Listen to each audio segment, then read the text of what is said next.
eu sou a Vivi Deck, jornalista, e esse é o Gente de Quem? É um espaço, é um podcast, né? Um espaço para a gente conversar sobre diversos assuntos relacionados à família. E hoje o tema é sobre a vida do casal após a chegada do bebê. Quem está aqui, que é um prazer receber vocês, é a Isabela Camargo e o Tiago Godoy, que é o papai financeiro. Ó, quem quiser seguir, tá? @papai financeiro. Tem várias dicas importantes. E eles são os pais da Angelina. Isabela, você é gente de quem? Gente da Angelina, há 1 ano e 5 meses, nossa filha, e sou filha de Luzia e José Brasil. Luzia do Paraná, José Brasil de Minas. Eu sou metsa mineira e metsa paranaense. Legal. Tiago? Eu sou inteiro mineiro, metsa.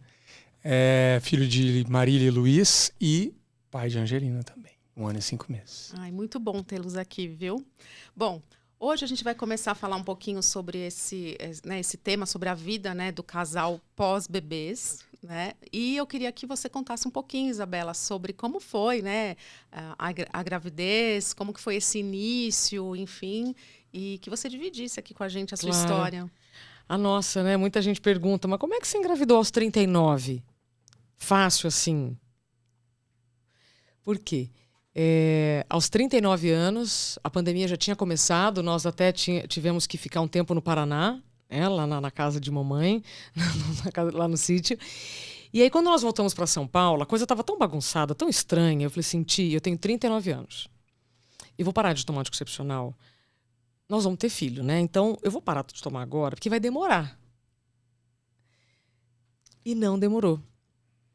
E muitas pessoas me perguntam, como eu consegui... Diga. Não, é porque a gente fez esse cálculo assim, olha, ninguém sabia quando a pandemia ia terminar, mas já vai demorar mais no máximo 1 ano, uma coisa assim, 6 meses. E a gente lê na internet que quando a pessoa toma remédio a vida inteira, anticoncepcional, ela vai demorar, ter ali um processo pro desmamar, digamos assim, né? Então a gente calculou no mínimo 6 meses para ela engravidar. E ela engravidou com 3 semanas, 2 semanas, alguma coisa assim. Diz ele que eu agarrei ele no home office. Agarrou, aproveitou do home office. Na pandemia, né? A mulher coloca uma coisa na cabeça, ela não... o resultado vem, né? Ela então queria engravidar, ela queria, em 2 pronto. semanas resolveu eu não quis o assunto. saber. Eu fui Pera lá, vamos colocar os pingos nos is aqui. Eu nunca tinha opinião formada. Eu nunca tinha tido opinião formada sobre ter filhos. Eu tinha mais tendência a não ter filhos do que ter. Mas aí a pessoa certa, na hora certa, você faz as coisas certas, né? E você ficou decidida e foi ótimo. Nós estávamos juntos desde 2018, foi quando eu tive o burnout. E muitas mulheres me perguntam, como é que você conseguiu engravidar depois do burnout?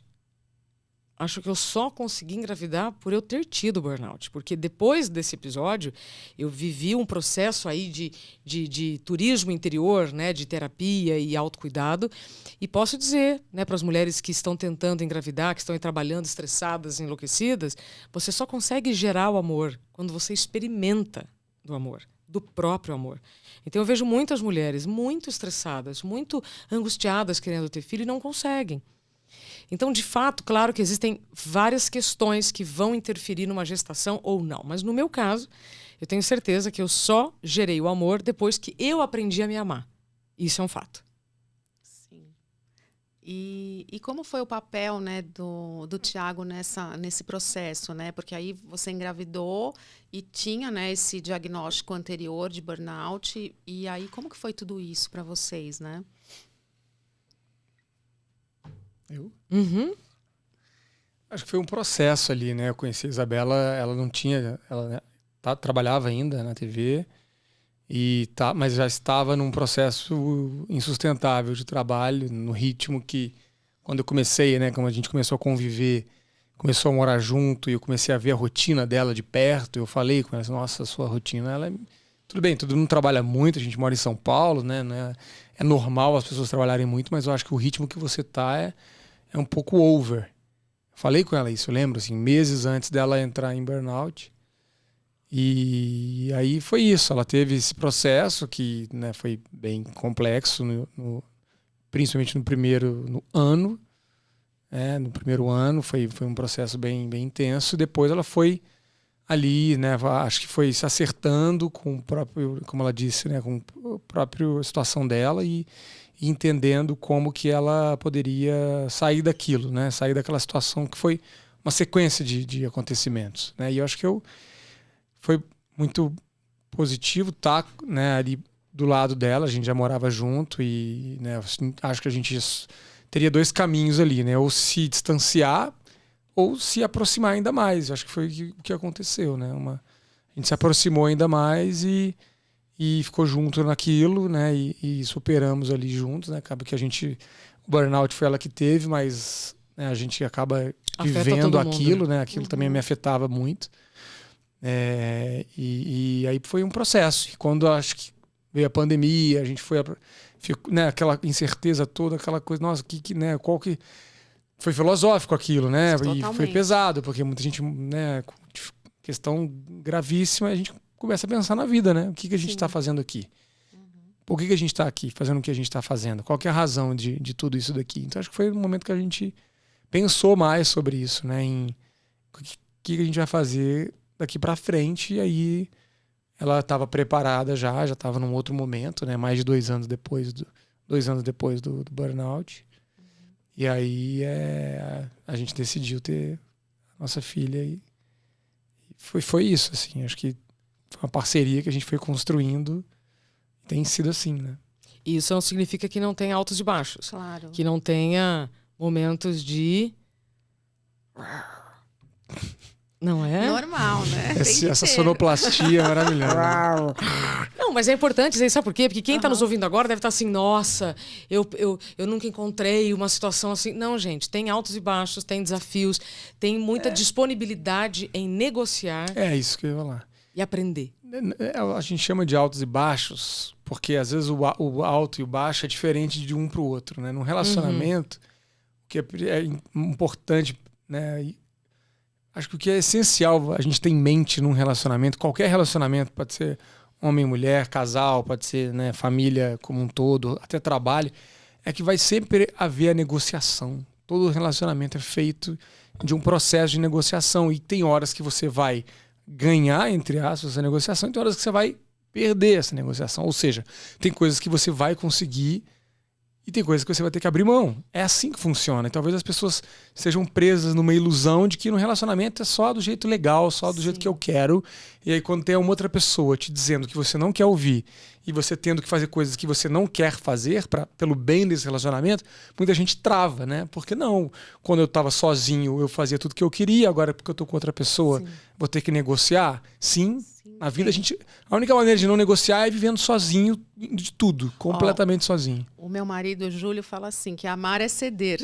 Ele usa essa frase. Então, mesmo muitas vezes quando ele também não, né, não era bem isso que ele queria naquele momento, mas tudo bem, né? Porque ali é exatamente o que você falou, é uma negociação, claro, com coisas que, quando são pessoas que têm objetivos em comum, né, ideias em comum sobre a vida, fica mais fácil negociar, né? Sim, tem que ter. Aí, especialmente quando chega uma filha. Sim. Aí... Hoje a gente negocia muito mais e aí nós vamos criando os combinados. Acho que essa vida pós-maternidade, né, gestação, ela tem mais negociações e ela tem que ter critérios de exceção. Então a gente fala, se um de nós trabalharmos depois do horário que nós temos uma ajudante, como que nós vamos fazer? Tudo nós vamos dizer sim? Não dá mais para dizer sim para tudo como éramos quando não tínhamos Angelina. Então agora o nosso estilo de vida mudou totalmente, percebe? Sim. E reconhecer essas mudanças, não são perdas, são mudanças, é fundamental. Para a alegria, para a saúde do casal, para a harmonia da família. Então, eu que fiz questão, né, de serem vocês aqui hoje para falar sobre esse tema, exatamente por isso, porque você passou por um processo de burnout, né, e agora vocês são pais da pandemia, que foi muito, né, assim, foi algo, realmente ser pai na pandemia, né, engravidar e ter os filhos durante a pandemia, foi realmente algo totalmente fora que nunca aconteceu na humanidade. Pensam, né? É uma coisa assim totalmente... Se você for parar para pensar, né, a complexidade disso tudo. Então, e aí você vem com essa sua bagagem e, de certa maneira, hoje, né, vocês têm aí que tem o trabalho de vocês, tem agora a Angelina, que cria, né, os filhos, o trabalho de criar, educar desde o início, né? Até mesmo o bebê, o trabalho do bebê é um trabalho até braçal, né? Opa! Porque você dorme pouco, muitas vezes o bebê fica doente, lá, enfim. Então tem que ter uma parceria aí absurda, né? Porque senão não dá certo. Né? Não, eu acho engraçado quando alguém fala assim, o Thiago te ajuda. Eu, não. O Thiago não me ajuda, o Thiago é pai. O Thiago participa como eu. Sabe? Sim. Lembro um fim de semana que eu fui pro Paraná e aí a Angelina ficou com o Thiago. E aí as pessoas desse encontro que eu fui participar falaram assim, mas você deixou a Angelina com quem? Eu falei, ué, com o pai? Você confia, né? Ué, como que eu vou ter um filho com um homem que eu não confio? Gente, entende? Então, a gente vem assim alimentando umas falas, umas coisas. Isso é cultural, tem que mudar, né? tem que mudar. Isso é machismo estrutural, né? Total. Que quem fica com a criança, cuida da criança é só a mãe. Essa ideia de que a mãe que cuida, né? E o pai provê, a mãe que cuida. Acho que os dois que cuidam, os dois que provê. É de igual para igual. Né? Hoje em casa é tudo assim. E vocês, assim, vocês acham, vocês conversam com pais também que têm filhos ou da mesma idade que a Angelina, um pouco mais velhos, enfim. Vocês sentem que as pessoas estão mais sobrecarregadas? Eu não tenho dúvida disso. Existe uma sobrecarga provocada pelo excesso de tecnologia. E justamente esse excesso de informação acaba provocando uma falta de autoestima tremenda. Então a sobrecarga vem de você querer dizer sim para muita coisa, querer participar de muitas coisas, com medo, né, de não fazer parte dos grupinhos, de, nossa, tá rolando isso, eu não tô lá, não, eu também quero estar lá. E aí a gente entra no meu tema, né, total. Dizer não para aquilo que a gente não quer já é difícil, imagina dizer não para aquilo que você quer. Vira e mexe, Thiago, a gente às vezes recebe alguns convites, ou em casa mesmo a gente quer fazer certas coisas, fala assim, não dá, eu preciso dormir às 10 horas. Gente, meu sono é inegociável hoje, mas eu aprendi. Depois do burnout, com a gestação. A única pessoa que negocia com o sono dela é a nenê. Que é a aí, única, né? Esse horário aí quem manda, né? Mas aí eu não tenho como negociar com a Angelina. Né? Eu só posso dar amor. Às vezes a gente vê assim, ela fazendo umas coisas e fala, gente, o que faz com esse nenê? Ama. Só dá pra amar. Então, a gente fala, né, assim, a gente vê muito assim, as mães também sobrecarregadas com essa questão da noite e tudo mais, mas e os pais nessa história, né? Então, a gente também tem que pensar assim, vamos supor, a mãe acabou de ter bebê e ela tem aquela licença maternidade, algumas não têm, né? Eu não tive, por exemplo, em nenhum caso, porque eu sempre fui autônoma, eu trabalhava normal na licença maternidade. Então, mas a quem tem o privilégio, não, né? Eu acho que o direito. É o direito, né? Aliás, deveria ser obrigatório, né? Mas em alguns casos a gente sabe que não funciona assim, né? Que a pessoa está de licença maternidade e às vezes continua trabalhando, enfim. Mas o pai também tem essa sobrecarga, né? E aí eu queria entender assim, como que você faz para... Como que é a sua prioridade, né? Você tem o seu trabalho, você tem a sua relação, né, de casal e tem a Angelina e vocês são uma família. Então, como que é tudo isso? Como que você faz para estar presente? Assim, conta um pouquinho pra gente. Eu acho que a gente tem que ser flexível, como, né, regra geral. Eu acho que flexibilidade é uma das características que mais, no longo prazo, trazem benefícios para uma pessoa, para uma família, para uma sociedade como um todo. Acho que é uma característica muito importante que a gente não ensina tanto como deveria. É uma habilidade socioemocional, né? Ser flexível, ser adaptável. E acho que essa adaptabilidade ela é volátil, ou seja, é uma coisa que você é adaptado hoje não será daqui a algum tempo. Então assim, a gente vai meio que navegando com as situações. Acho que de ordem prática é ter esses momentos que são momentos que são sagrados, vamos dizer assim, né? Por exemplo, eu tenho, desde quando a Angelina depois que ela ficou um pouquinho maior, que ela já, sei lá, 3 meses, alguma coisa assim, que ela já ficava retinha no meu colo, eu comecei a dar banho nela no chuveiro. 4 meses, eu não lembro. Ela já era... Né, passa aquela fase que tá muito pequenininha, tem que dar banho ali de algodão, né? Você passa algodão para dar banho. Depois ela ficou um pouquinho maior, eu comecei a dar banho nela. Então, o banho, claro, tem dias que não dá para... Não consigo, mas eu dou banho nela no horário lá no fim da tarde. A gente colocou na escolinha agora, a gente tem tento ir levar ela de manhã, né? Todos os dias. Muitas vezes não dá, às vezes a Isabela leva. Né? A gente tem negociado esses momentos de rotina mesmo. E é uma delícia, né? Esse momento quando você pode levar e tudo mais, né? Delícia. A escolinha é perto de casa. Eu muitas vezes coloco ela no canguru aqui. Conta aquela história. Do muro cheio de planta. Do muro. Nossa, ela ensina muito, né?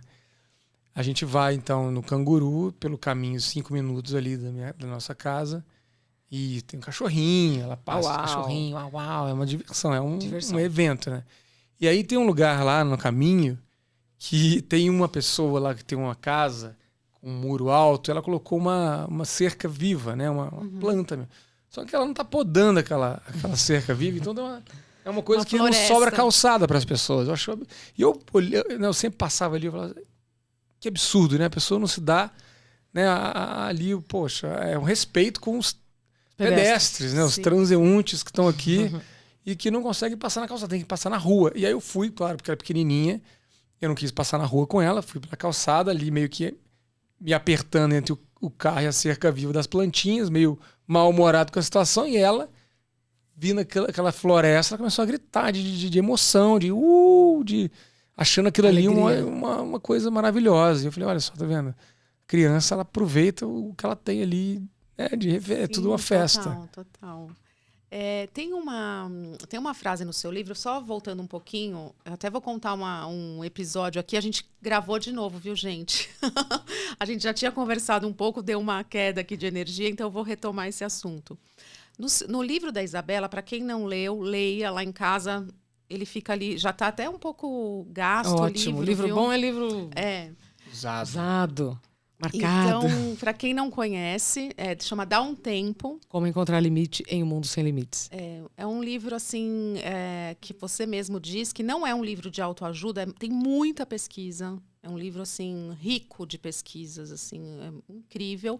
Mas ele não, apesar de não ser autoajuda, ele ajuda. Mesmo que não é para quem teve burnout, mas eu acho que todo mundo deveria ler para não ter nenhum tipo de problema, porque você não vai perceber se você tiver algum tipo de problema sozinho, muitas vezes. Então, é um livro incrível, assim, ele te dá para fazer as pazes com o tempo. Exato. Vamos chamar assim. Te dá aquela sensação de conforto quando você lê, que você percebe que você é um ser humano e que você tem suas fragilidades e que você tem que se respeitar. Eu acho que, assim, para mim, foi o que eu tirei do livro, né? Eu acho que, principalmente, se respeitar, né? Que a gente passa dos limites com a gente. Né? Pronto. Então, enfim, é maravilhoso, tá? E no livro, vou aqui até abre aspas, né? Tem um trecho que eu separei aqui para te perguntar. É preciso observar vários aspectos para entender se o estilo de vida que cada um quer ter é compatível com o que é possível viver. Eu achei essa frase incrível, né? Que foi o que você falou agora. É um momento da sua vida. Então, vocês estão, né, com uma bebê de 1 ano, quase uma garota já, 1 ano e meio. 1 ano e 5 meses.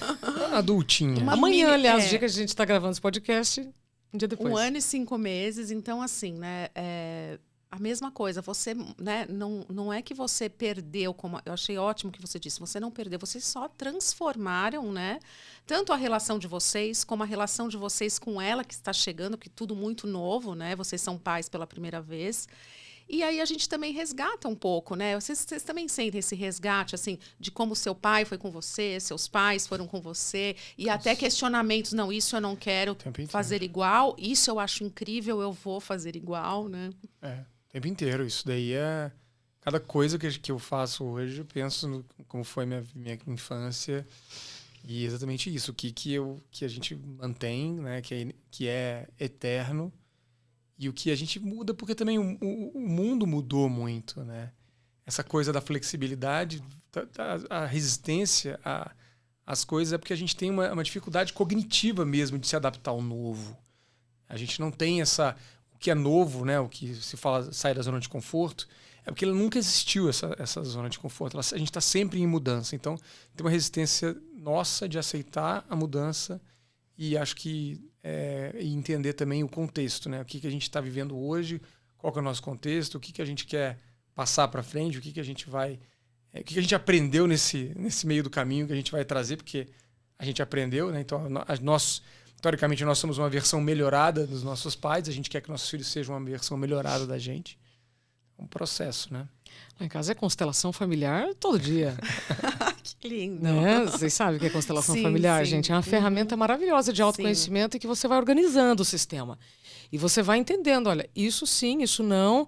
Aí tem uma frase que é perfeita, eu vou fazer diferente, nem melhor nem pior, apenas diferente, né? E que eu esqueci agora alguma coisa que eu ia falar? Questão da constelação, tá, depois eu lembro. A atualização de identidade, Vivi, nesse momento que você está dizendo, que o Thiago agora trouxe, ela é fundamental. O que eu vejo muitos casais insistindo em estilos de vida que não combinam mais com aquele momento. Então, o que é coerente naquele momento? Né? O Ti falou de mudança. Quem resiste à mudança morre em vida. Você está vendo que as coisas estão diferentes. Você não quer aceitar, é uma decisão sua. Você está morrendo em vida. Percebe? Então, eu brinco, a Angelina é nossa professorinha. Várias situações eu falo, nossa, se eu não tivesse filha agora, o que eu faria? Ou como eu posso fazer para não provocar nenhum trauma nela e nem em mim? Então, o tempo inteiro é reforma íntima, sabe? O tempo inteiro você está ali se auto-observando e é um desafio constante. Porque são decisões, né? Você vai... você está aprendendo no processo também. Ninguém Sim, exato. não tem um manual. Você vai fazer o seu melhor, vai errar. Acho que tem essa clareza que vai errar. Vai. E aceitar isso também. A gente se cobra muito, né? Cada vez mais. Acho que na sociedade se cobra esse perfeccionismo, né? Ninguém é vulnerável, ninguém erra. Todo mundo é excelente no que faz o tempo inteiro. E a gente esquece que não. A gente vai errar e vai continuar errando muito.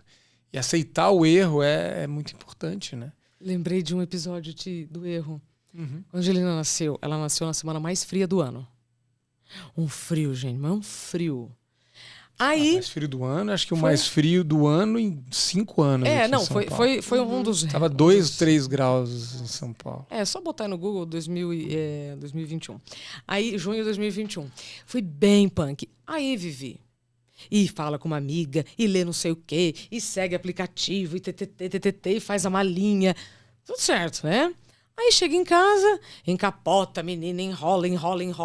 E ela, você via que ela não ficava confortável.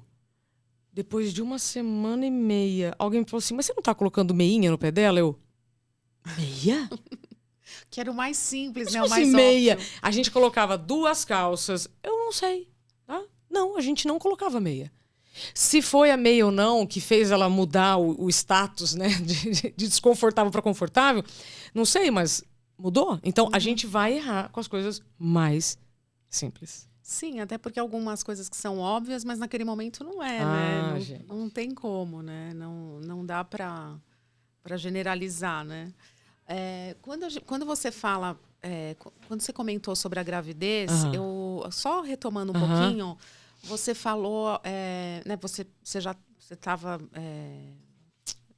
Você já tinha passado pelo burnout há 2 anos, e aí você engravidou. E você ficou com receio de que isso voltasse, ou logo no pós-parto, que o pós-parto é um momento hormonal, né? Assim, muito forte para a mulher. Como que é isso, né? Até para a gente conversar, assim, passar para algumas outras mães que passam por esse processo, né? Qualquer problema que a gente tem emocional, ele acaba se intensificando nessas fases, né? Porque é muito hormônio ali trabalhando, né? Tudo. Eu não tive depressão pós-parto. Eu tive depressão durante... Deixa eu voltar. Eu não tive depressão pós-parto. Eu tive depressão na gestação. Nas primeiras semanas de gestação, eu achei muito estranho, porque eu estava muito triste. Não é um dia, 2. Não, eu estava semanas, assim, muito melancólica, muito triste. Aí eu conversei com a minha médica e falei assim, doutora, eu tô super afim dessa gestação, sabe? Tá tudo certo. Thiago, tá tudo bem. Por que eu tô me sentindo assim? Ela falou assim, Isabela, o número de mulheres com depressão durante a gestação é altíssimo. Só que como não se fala nesse assunto, as mulheres acham que aquilo é normal. Aí ela entrou com uma medicação que não afetava o bebê e foi outra história. O que eu aprendi com essa depressão na gestação? A doutora Ana Beatriz Barbosa Silva, uma das maiores psiquiatras que a gente tem no Brasil, ela fala que depressão é excesso de passado, assim como ansiedade é excesso de futuro. Olha que interessante. Eu engravidei aos 39 anos. A única coisa que eu sabia ser era eu mesma. Eu não sabia como seria ser mãe. Então, eu estava com medo de ser quem eu ainda não tinha estudado ainda para ser e seria cobrada para ser uma boa pessoa.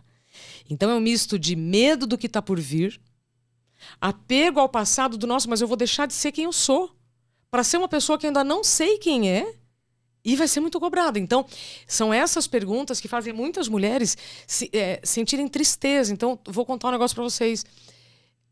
É super normal você se sentir triste na gestação, especialmente se você for mãe na maturidade. A maternidade na maturidade é um tesão, tá? É maravilhoso. Tem coisas que eu falo, nossa, se eu tivesse 20 anos eu não estaria agindo assim, 30 anos não estaria agindo assim. Agora aos 40, graças a Deus, sou mãe aos 40, sabe? Mas esse estado depressivo durante a gestação, uma das explicações estão aí. Você vai deixar de ser quem você sempre foi para ser uma pessoa que você ainda não sabe quem é e que vai ser muito cobrada, sabe? E a depressão pós-parto tem muito a ver com a privação de sono.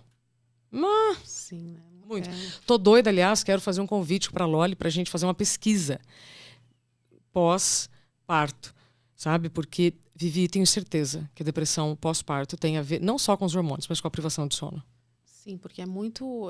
É uma questão física, né? Você deixa uma... A gente fez um podcast falando com uma consultora de sono e tinha uma pesquisa que... Bom, a privação de sono era usada como técnica de tortura. Técnica, né? Em guerras. Então, você imagina o que é. Então, uma mãe... E aí você tem que acordar e você tem que... E algumas, assim, ficam sem dormir o primeiro ano, né? Então, você investir nessa rotina de sono e tal é muito importante mesmo, né? Mas muito bom você ter lembrado disso. Sim. Adorei. Sim.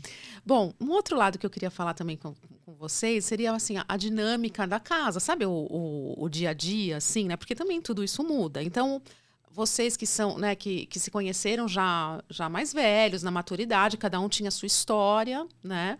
E aí vocês juntaram, né, as escovas de dente. As histórias de vocês, e agora vocês têm, além de uma casa em comum, enfim, alguns têm um pet, que eu sei que você tem gato. 2 gatos. Você tem 2, eu achei que era um só. 2 gatinhos. E aí você tem essa questão prática, né, do dia a dia ali. Eu até queria perguntar para você, Thiago, que você que é consultor de finanças e que você deve ouvir muito sobre essa questão. Como que os casais falam? Porque parece que às vezes os casais não querem falar sobre dinheiro, por exemplo. E família, né? A partir do momento que nasce um bebê, as despesas são outras, as prioridades do casal são outras. Então, aquela viagem que vocês sempre faziam X, de repente, não vai dar mais, porque agora a gente tem uma outra dinâmica, tanto de tempo, disponibilidade e dinheiro também, porque as pessoas não querem falar de dinheiro, mas é algo que o casal precisa falar, né? Então... Queria que você falasse um pouquinho sobre como abordar esse assunto dentro de casa, sabe? É impressionante como é que a gente evita falar do que é mais importante. A maior causa de divórcio entre os casais é por questões financeiras. E não é só por falta de dinheiro em si. É por falta de comunicação. Falta de alinhamento de expectativa, falta de entendimento do sonho do outro. Vai passando o tempo, um dos dois vai seguir para um lado, o outro vai seguir para o outro, e não tem uma conversa sobre dinheiro. Um combinado que não é feito, e o combinado que não é feito, ele sai caro, né? Não tem combinado. E a questão da financeira, e a gente procrastina isso porque é um assunto que mexe com questões emocionais muito fortes. Tanto para o homem, que tem, né, na nossa sociedade, tem uma cobrança ainda maior sobre a questão financeira do lado masculino, mas também mexe com a mulher, com um casal como um todo. Então, não é um assunto que é falado desde o início, desde o relacionamento ali, no namoro. Não falam de quanto que eu ganho, quanto você ganha, o quanto que, né, como é que você trabalha com dinheiro, como é que você mexe com dinheiro, qual é a sua ambição financeira. É mais importante do que qualquer coisa, né? É mais importante do que você achar a pessoa bacana. Acho que o amor ele é muito importante, é claro, ele é essencial.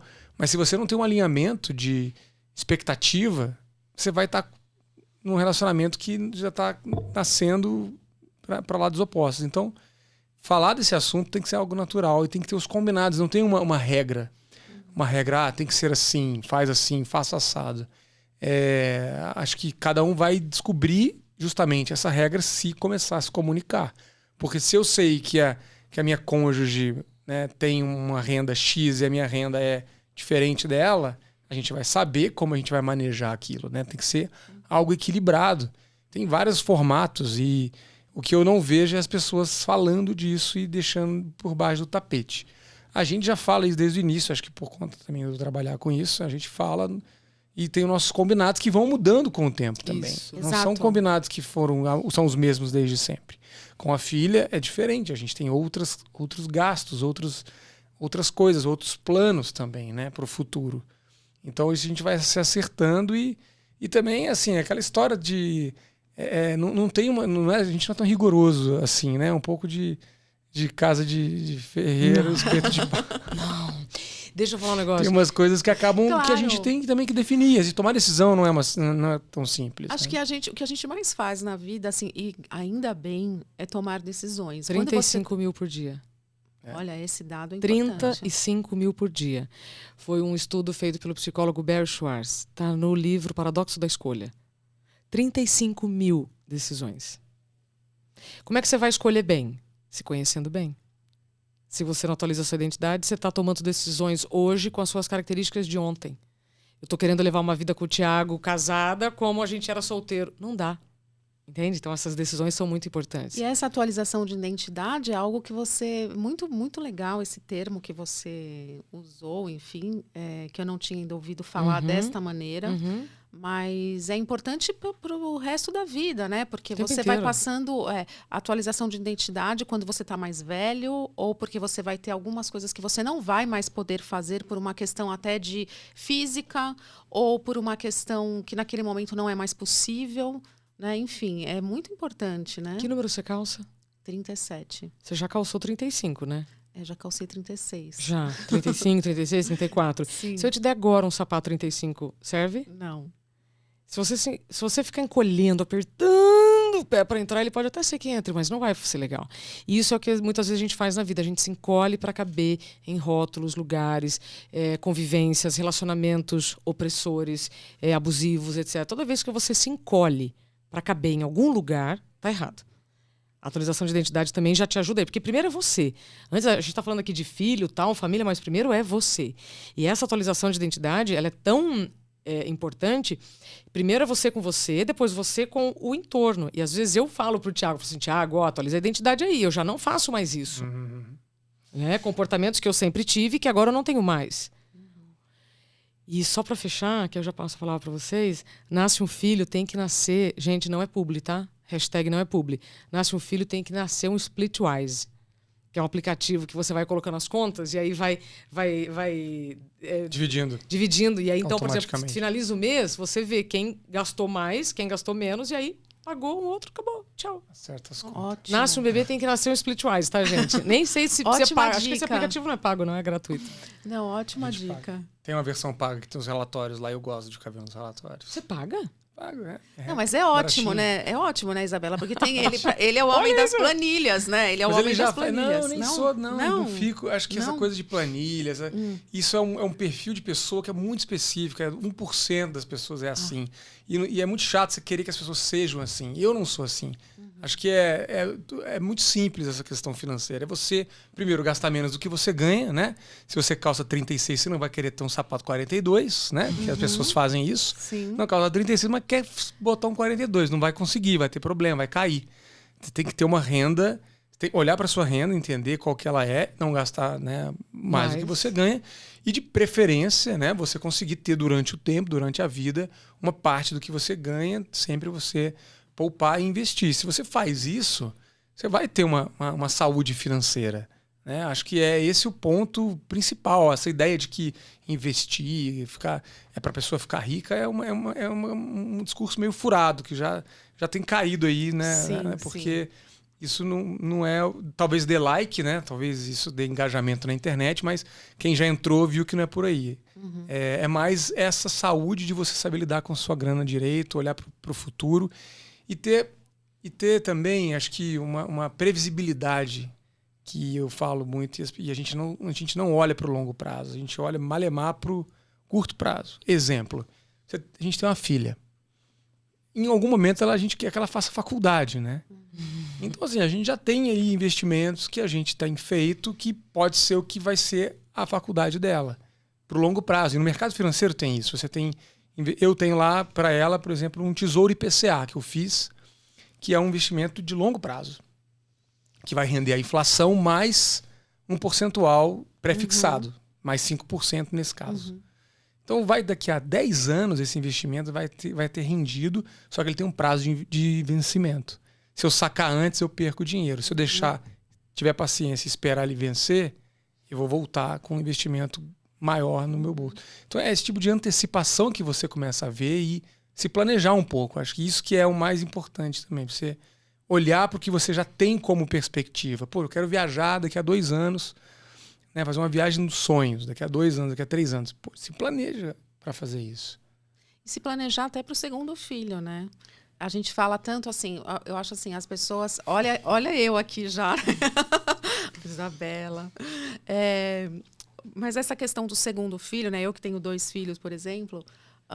né? Aquela coisa que a gente ouvia lá no passado, quem tem 1 tem 2 tem 3, não é bem assim, não é bem assim mesmo, né? Então, essa questão assim, até mesmo das pessoas serem um pouco realistas com a realidade, né? Assim, realistas com a realidade é redundante, mas assim, olharem para coerentes com a sua realidade. E pensar assim, né? Até mesmo o que você vai privar esse seu primeiro filho, você se privar, né? Você perder muitas vezes a sua identidade porque, não, eu acho que meu filho tem que ter um irmão, né? E aí você não se planejar para isso.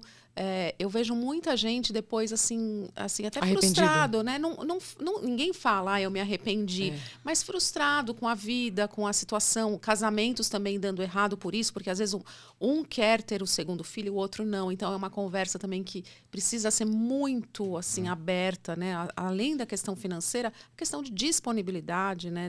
Às vezes a mulher ela fica, né? Os 9 meses você não sabe se você vai passar bem durante aquele período, se você vai ter que se afastar do trabalho. Então, tudo isso acho que é o casal, né? Porque como a Isabela falou, não é simplesmente a mãe ter o filho, não, é o casal que tem o filho, né? Você é o pai, você também, você não ajuda, você participa, né? Que bom que hoje houve essa mudança, né? nesse critério e nessa paternidade nova que tem surgido. Eu acho que tem muitas crenças em relação a isso. Essa história de que uma criança precisa de um irmão, uma companhia, na minha opinião, isso é furado, porque isso é falta de pai e mãe presente na vida da criança. Se você traz a criança para o seu mundo e ela está presente no seu dia a dia, ela não vai ser uma criança sozinha. Não conheço ninguém que precisou de um irmão para ser feliz. Sim. Acho que essa já é uma crença que cai por terra. Claro que é legal ter um irmão, ter 5, 10 filhos, deve ser muito legal. Mas também é um tabu a gente falar do quanto que custa isso. Porque fica parecendo, nossa, você vai deixar de ter um filho ou vai ter menos filhos porque você fez a conta, né? E você não vai ter uma casa cheia. É um tabu também, porque fica parecendo que você é frio, que você calcula tudo e que você vai deixar de ter um prazer de ter mais um filho, ou mais 2, ou mais 3, por conta de dinheiro. E se a gente não olha para isso, a gente está abrindo mão, sim, de coisas que podem... Se a sua condição permite, ou se você falar, não, eu não me importo de ter 4 filhos e colocar todos os 4 numa escola pública, não tem problema. Mas se você faz a conta, vê onde você mora, o nível de escola que você vai colocar o seu filho, você soma e você fala assim, olha, eu não tenho como ter 3 filhos, porque a escola deles já é a minha renda inteira, do nível que eu quero.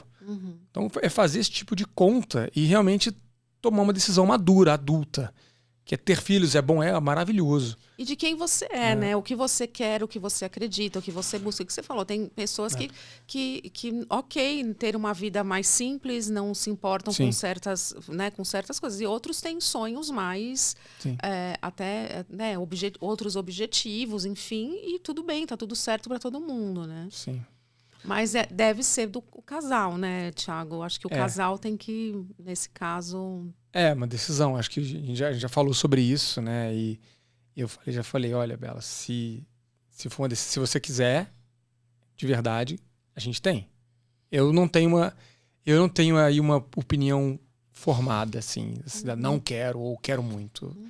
É um pouco do feeling, né, também. Acho que a gente foi assim quando foi ter a primeira. A gente queria, mas não era uma coisa também que a Isabela estava desesperada ou eu estava desesperado. A gente foi sentindo e entendeu que era o momento. Se isso acontecer também, não é uma coisa que... Uma decisão que agora, nossa, realmente... Não, pode ser que a gente decida e a gente vê tantas pessoas assim, né, que depois de 4, 5, 6 anos tiveram um segundo. Sim. Quando a Angelina fez 1 ano, nós ganhamos um presente chamado Cápsula do Tempo, de uns amigos do Thiago, que registraram depoimentos de várias pessoas da festinha dela de 1 ano para ela assistir aquilo daqui 15 anos. Quando chegou a minha vez, eu tinha que gravar uma mensagem. Eu falei, nossa, o que eu vou falar para minha filha? Para ela ouvir daqui 15 anos, né?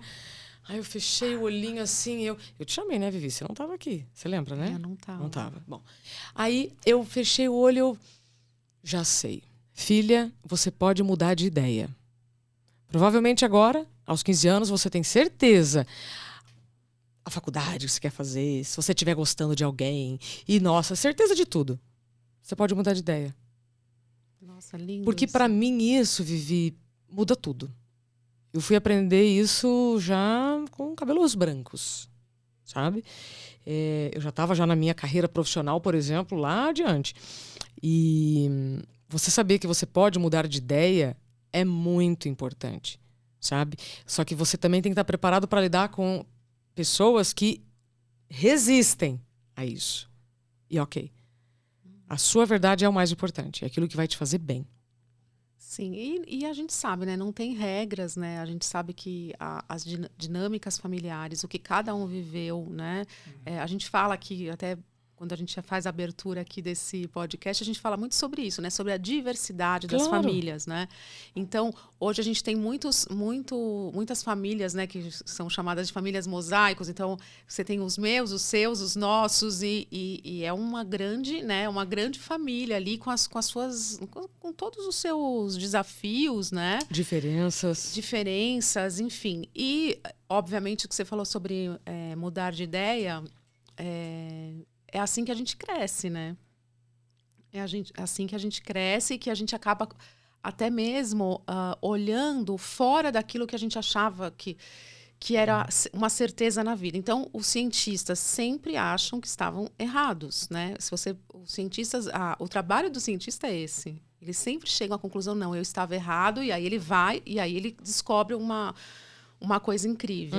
Então, a gente também pode, né? A gente está aqui para isso, né? Flexibilidade, de novo. De novo, né? É a característica que fez, e aí tem um livro muito bom, que é o Sapiens, do Harari. Sim. E ele fala isso, é um livro genial, que a característica principal da humanidade, ela conseguiu chegar até aqui pela flexibilidade.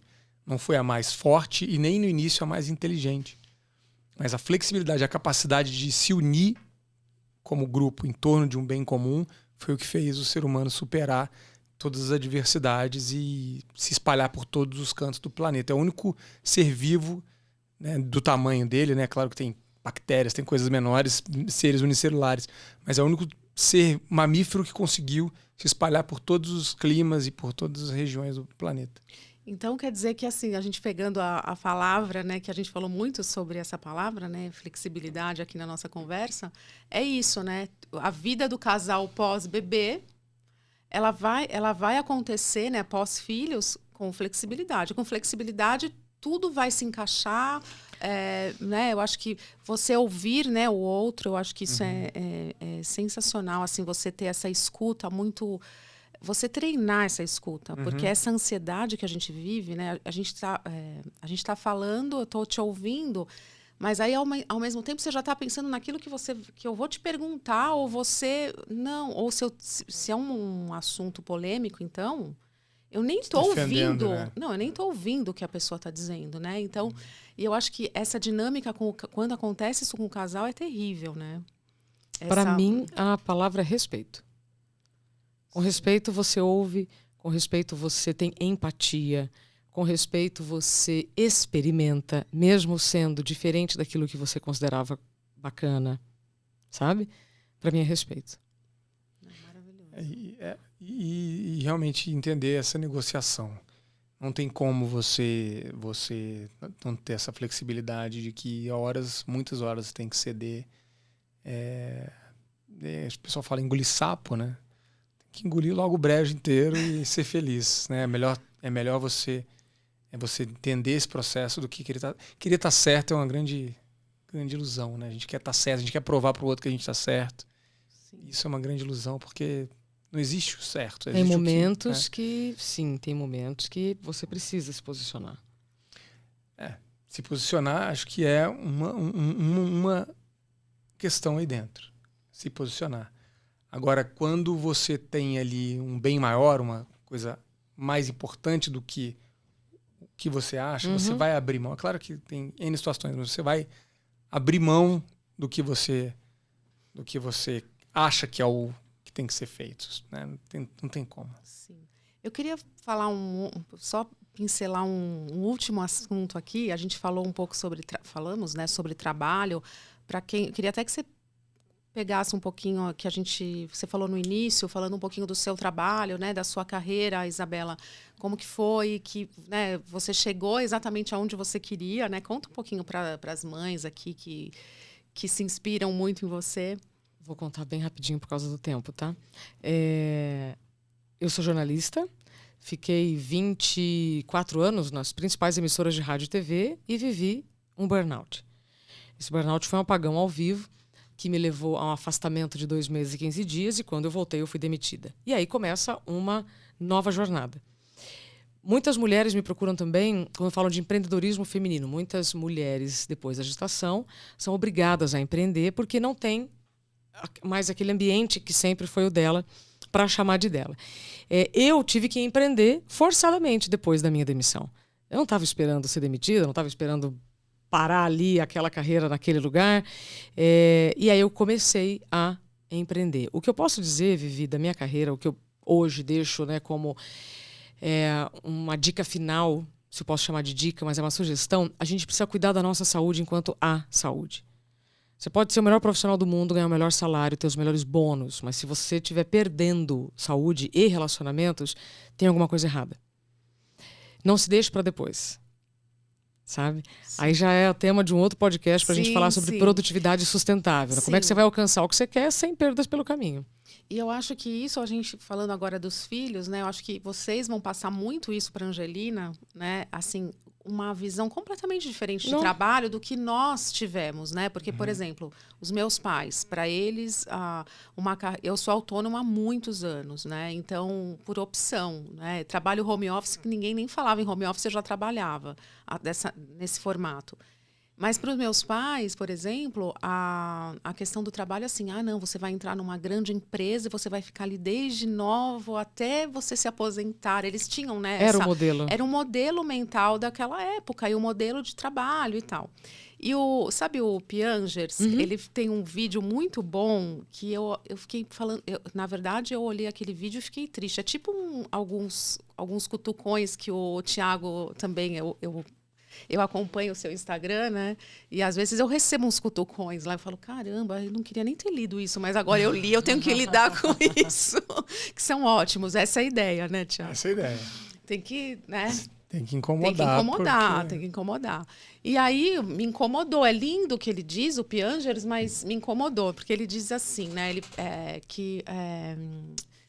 Essa questão de o que a gente fala sobre trabalho com o filho. Então, por exemplo, né, você vai sair para trabalhar, você fala pro seu filho, não, eu preciso trabalhar para pagar a sua escola, para comprar os seus brinquedos, para pagar a conta. Então, a criança fala, nossa, eu não quero trabalhar e nem quero ser adulto, que coisa chata. Então, quer dizer, a vida é isso, né? É ficar adulto, trabalhar, ganhar dinheiro e pagar conta, né? Não é... Então, você vai passando isso sem querer para a criança, ao invés de você falar... Não, a criança te pergunta, o que você faz no seu trabalho? Né? Para que você trabalha? Não, eu trabalho para ajudar alguém. E quando a gente fala ajudar alguém, não é só o médico, não é só um terapeuta. Não, ajudar alguém, eu ajudo o meu cliente a vender mais. Eu ajudo o meu cliente a ter... a empresa X a ter um patrimônio maior, ela vai empregar novas pessoas. Então, assim, você ajuda o universo, você ajuda o todo. Então, quando você fala isso para a criança, olha, eu vou ajudar, não importa se você tem o seu trabalho autônomo, se você é CLT, enfim, você vai ajudar alguém de qualquer maneira. com o seu trabalho, seja atendendo um telefone, seja, como eu falo, né, a minha assistente que ficava em casa quando eles eram pequenos para eu sair, era assim. Ela saía, deixava as filhas dela para ficar com os meus, e eu saía para trabalhar, né? Era uma troca. Eu sempre falei sobre isso com eles, né? Então, o que a gente quer deixar em relação a essa geração, né? Eu estou falando da Angelina, que tem 1 ano e meio, eu acho que eles vão ter uma relação diferente com o trabalho. Né? Assim, desse fardo que... não é... Essa é uma herança cultural nossa, dos nossos compatriotas aqui, os portugueses, nossos colonizadores, né? É uma herança cultural ruim dos portugueses, que encaram o trabalho como algo penoso. Isso é uma questão antiga, já cultural, que enxerga mesmo o trabalho como algo sacrificante. Ou seja, o trabalho ele tem que ser algo que é um sacrifício. Tá? Isso é uma questão cultural e que a gente carrega para cá. E o que você falou sobre os pais falarem para os filhos, eu acho que só reflete o que eles mesmos pensam sobre o trabalho deles. Se as pessoas olhassem para o trabalho muito como algo maior do que uma fonte de renda, elas não precisariam nem ensaiar o que elas falariam para os filhos, elas falariam o que elas realmente sentem. E quando a pessoa pensa assim, estou sendo desvalorizada no meu trabalho, eu não ganho quanto que eu mereço, eu escuto muito isso, né? A pessoa ganha, às vezes, um salário gigantesco e acha que não ganha o suficiente. Está muito ligado também ao quanto que ela encara aquilo. Porque se ela enxerga o valor do trabalho dela como algo maior do que o dinheiro, ela vai ser uma pessoa excelente no que ela faz. E ela, consequentemente, vai ter uma renda maior do que a média. Então, isso que você falou é um reflexo do que as pessoas pensam sobre o trabalho delas. Sim. Encaram como um lugar onde eu vou ganhar meu dinheiro para pagar minhas contas. E isso é, infelizmente, algo pequeno, porque está perdendo uma oportunidade de realmente olhar para aquilo que ela está fazendo, enxergar o papel social do que ela está fazendo. Todo trabalho tem um papel social e realmente se esforçar para ser a melhor pessoa, um excelente profissional naquilo, buscar excelência e tem mercado. Para quem é excelente, tem mercado sempre. Sim, sem dúvida. E para a gente finalizar, né, eu acho que a gente falou sobre as duas palavras, né, que vocês falaram aqui, você respeito, você, Thiago, falou de flexibilidade.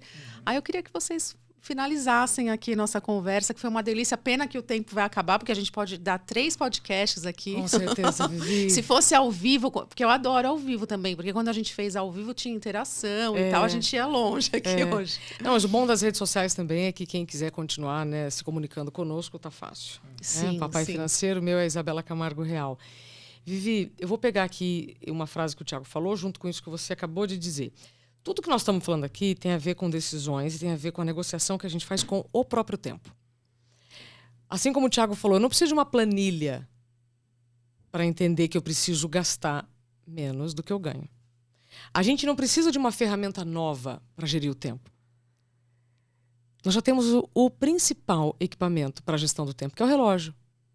O relógio já foi passado por dezenas de mãos e interesses, etc., para chegar como ele é hoje. Então, nós não precisamos de um relógio novo. Nós precisamos entender como nós vamos utilizar esse relógio. Então, essa alfabetização emocional e temporal é fundamental para você viver com saúde. Com filho, sem filho, com 2, 3, 4, 5 filhos. Porque são escolhas. Então, você vai escolher bem quando você se conhece bem. E como é que eu faço para me conhecer melhor? Tem que parar um pouquinho. É muito diferente quando você coloca o endereço no GPS em alta velocidade ou quando você para um pouquinho e coloca o endereço. Percebe a diferença? É isso que eu sugiro, então.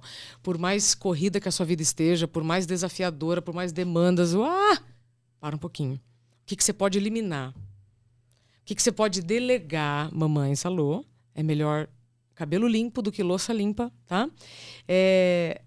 Para as coisas ficarem um pouco mais leves. Senão a gente só fala de problema, mas qual é a solução? A solução é você eliminar. Eu, na teoria, sou jornalista, na prática, eu sou faxineira. Eu tenho que eliminar um monte de crença que não funciona mais. Então não dá mais para a mãe querer ser a melhor mãe do mundo, a melhor isso, a melhor aquilo. Não existe. Você vai ficar em débito com alguém que não seja com você. Porque a hora que você se negligencia, aí depois você vai ter que deixar todo mundo na mão. Então, acho que a melhor maneira que eu gostaria aqui de fechar é que eu estou sendo bem feliz sendo mãe na maturidade, né? Eu e Tia, a gente tem uma jornada de aprendizado e respeito e trocas. Só assim. Muito bom, muito bom. Muito obrigada por vocês. Você, Tia, não vai falar nada? Ela é faxineira, eu sou encanador. Eu arrumo o fluxo financeiro das pessoas, ajudo elas a melhorar o que está saindo nas torneiras, né? Sair de um fluxo tóxico para um fluxo saudável. A gente falou do boleto ali, às vezes a pessoa está ali reclamando dos boletos, mas ela nem tem ideia por que ela está pagando certos boletos. Ela está seguindo um padrão, está seguindo alguma coisa que ela viu alguém fazer. Na hora que ela olha para dentro de si, ela fala, por que eu estou usando meu dinheiro assim? São escolhas, né? E independentemente da renda da pessoa, ela vai ter que ter escolhas. O dinheiro te dá oportunidade de escolhas, mas nem sempre isso é fácil. Então, olhar para isso e ter clareza com o que você quer, ajustar essas torneiras, e sempre vai haver oportunidade para fazer isso. É igual uma faxina que você faz na sua casa, você não vai fazer faxina só uma vez por semestre, né? Ou por ano, senão você vai viver numa sujeira. Então, você tem que fazer essa faxina constantemente, sempre com oportunidades para ajuste, flexibilidade, ver o que não funciona mais, tira. Vamos trabalhar isso. Então, eu sou encanador porque eu ajudo as pessoas a mexerem nessas torneiras aí, não deixar pingar dinheiro que não precisa pingar para fora, né? Então... maravilhoso. Ai, amei. Pena que acabou o nosso tempo. E, puxa, é um prazer ter vocês aqui. Privilégio O nosso. podcast Gente de Quem é um patrocínio da Loli Brasil. Obrigada, Loli, por essa oportunidade aqui. E até uma próxima. Até a próxima. Saúde, gente. Tchau. Tchau, tchau.